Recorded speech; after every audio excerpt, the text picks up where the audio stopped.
Hello everyone, मेरा नाम doctor Imran नूरानी है और आज हम ऑटिज़म के बारे में मिथ्स और फैक्ट्स को एक्सप्लोर करेंगे। ऑटिज़म के बारे में बहुत इन्फॉर्मेशन अवेलेबल है इंटरनेट पे, चाहे आप उनकी थेरेपीज़ के बारे में पूछें या फिर डायग्नोसिस के बारे में पूछें, मेडिकल इलाज के बारे में पूछें। हम बहुत ही कंफ्यूज हो जाते हैं क्या करें और क्या नहीं करें। चलिए आज विस्तार में ऑटिज़म मिथ्स और फैक्ट्स को एक्सप्लोर करते हैं। ऑटिज़म एक न्यूरो डेवलपमेंट कंडीशन है जिसमें बच्चे को बोलने या समझने में दिक्कतें हो सकती हैं, उसमें रेपिटेटिव बिहेवियर्स होते हैं, सोशल कम्युनिकेशन की प्रॉब्लम्स होती हैं और लिमिटेशंस होते हैं। और ये एक कोई बीमारी नहीं है जिसका हमें क्योर ढूंढना है। ऑटिज़म एक कंडीशन है जिसको हमें मैनेज कैसे करना है वो समझना है। पहली चीज़ जो बोला जाता है कि बहुत सारे पेरेंट्स कहते हैं कि ऑटिज़म पेरेंटल नेग्लेक्ट या इमोशनल डिस्कनेक्ट से होता है कि सर हम बहुत बिजी थे अपने जॉब में, इसलिए हमने बच्चे को शायद टाइम नहीं दिया, उसको मोबाइल दे दिया और उसकी वजह से ये शायद प्रॉब्लम हुई है और हम जो हैं बहुत ही गिल्ट में अभी रह रहे हैं। मैं आपको ये बता सकता हूँ क्लियरली आज कि ऑटिज़म पेरेंटिंग डेफिसिट्स की वजह से, पेरेंटल नेग्लेक्ट या इमोशनल नेग्लेक्ट की आपकी वजह से नहीं है बच्चे में। ऑटिज़म एक न्यूरो डेवलपमेंट कंडीशन है जो बच्चे की ब्रेन डेवलपमेंट और प्रोसेसिंग में चेंजेस होती हैं उसकी वजह से ही होता है। दूसरा मिथ ये है कि ऑटिज़म, हर किसी ऑटिज़म बच्चे में एक्सेप्शनल एबिलिटीज़ या सेवेंट एबिलिटीज़, बहुत ही हाई फंक्शनिंग जो बोला जाता था, उनमें होती हैं।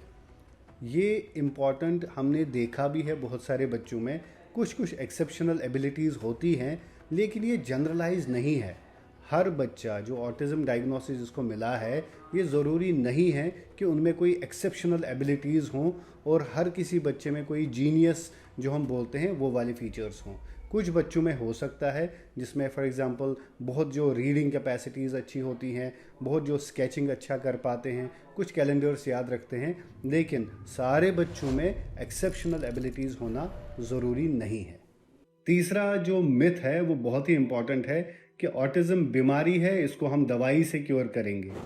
ऑटिज़म डिजीज़ नहीं है, ये एक डिसऑर्डर है जिसको थेरेपेटिक मैनेजमेंट से हमें मैनेज करना है। कुछ दवाइयाँ हैं, इनफैक्ट एक आध दवाई है जो हाइपर एक्टिविटी और उन सब चीज़ों के लिए दी जाती है, लेकिन ऑटिज़म को दवाई से खाली हम ठीक नहीं कर सकते। Multivitamins, brain boosters and all, ये सब चीज़ें सप्लीमेंट्स हैं। इससे ऑटिज़म में जो प्रॉब्लम समझ की होती है, बोलने की होती है या सेंसरी प्रॉब्लम्स जो होती है, उसका बहुत ज़्यादा डायरेक्ट कोई साइंटिफिक कोरिलेशन आज तक किसी मेडिकल बॉडी ने रिकमेंड नहीं किया है। ऑटिस्टिक जो पॉपुलेशन है जिनको ऑटिज़म है, ये चौथा मिथ हम ये बोलते हैं कि उनको शायद इमोशंस फील नहीं होते, उनमें इमोशंस नहीं होते। ऑटिज़म स्पेक्ट्रम डिसऑर्डर में उनको अच्छे से सारे इमोशंस फील होते हैं। प्रॉब्लम ये होती है कि एक्सप्रेशन मेथड्स जो हैं वो उनसे हो नहीं पाता, वो बता नहीं पाते अपने इमोशंस, क्योंकि वर्बल कम्युनिकेशन और लैंग्वेज नहीं होता। लेकिन जैसे हम लोगों को इमोशंस, टच, वार्मथ, लव, जो एम्पैथी है वो बिल्कुल महसूस करते हैं।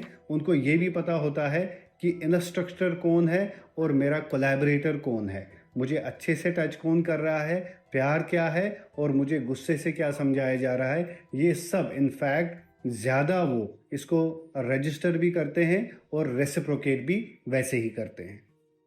पांचवा मिथ ये है कि बच्चों को ही ऑटिज़म है, खाली बचपन में ही हो सकता है। ये भी एक मिथ है, क्योंकि आज आपने बहुत सारे आजकल देखे होंगे, बहुत सेलिब्रिटीज़ आ रहे हैं जो बचपन में डायग्नोज नहीं हुए थे, या जो बच्चों को बचपन में ऑटिज़म डायग्नोसिस मिला है, अगर उनका अच्छे से अर्ली इंटरवेंशन नहीं किया जाएगा तो ये जो कंडीशन है ये लाइफ लॉन्ग है। तो अडल्ट्स भी ऑटिज़म स्पेक्ट्रम डिसऑर्डर पे हो सकते हैं। मिथ नंबर 6, वैक्सीन से ऑटिज़म होता है। वैक्सीन से, ये बिल्कुल प्रूवन फैक्ट है अब साइंटिफिकली कि वैक्सीन से ऑटिज़म नहीं होता। बच्चों को वैक्सीनेशन उनकी ज़रूरत है बाकी सारी बीमारियों से बचाने के लिए। मेक श्योर कि आप अपने पीडियाट्रिशियन से कनेक्ट करें और टाइमली वैक्सीनेशंस अपने बच्चों की कराएं। मिथ नंबर 7 जो है कि कि ऑटिज़म जो है उसमें जो बच्चे हैं या जो भी लोग हैं वो इंडिपेंडेंट लाइफ नहीं जी सकते। ये पता है हमें कि ऑटिज़म में अर्ली ईयर्स में असिस्टेंस चाहिए, बहुत सारी थेरेपीज चाहिए, लेकिन अगर अच्छे से मैनेज किया गया तो बहुत सारे लोग अभी जी भी रहे हैं, इंडिपेंडेंटली काम भी कर रहे हैं, अपने करियर्स भी संभाल पा रहे हैं और इसके बगैर बाकी लोगों को भी वो हेल्प कर पा रहे हैं। ऑटिज़म में अच्छे से इंडिपेंडेंसी आ सकती है अगर हम अर्ली ईयर्स में उनको हेल्प करें। हाँ, ये एक साथ ये भी ऐसा है कि सारे लोग नहीं कर सकते, कहीं पे सिवेरिटी बहुत ज़्यादा होती है, कहीं पे हेल्प नहीं मिला होता है, तो वो बच्चों का आगे जाके बहुत डिफ़िकल्टीज आ सकती हैं लाइफ में। मिथ नंबर 8 कि ऑटिज़म पुअर डाइट या माल नरिशमेंट से होता है। ये बिल्कुल सही है। ऑटिज़म में बच्चों को खाना पीना अच्छे से चाहिए, वो तो एक नॉर्मली जो बच्चे ग्रो करते हैं उनको भी चाहिए, लेकिन खाना न खाना या डाइट या फिर मल्टीविटामिन्स या जो हम बोलते हैं डाइटरी सप्लीमेंट्स से ना ही ऑटिज़म क्योर होता है, ना ही उसकी वजह से ऑटिज़म होता है। मिथ नंबर 9 कि ऑटिज़म बहुत रेयर है, किसी किसी बच्चे को होता है।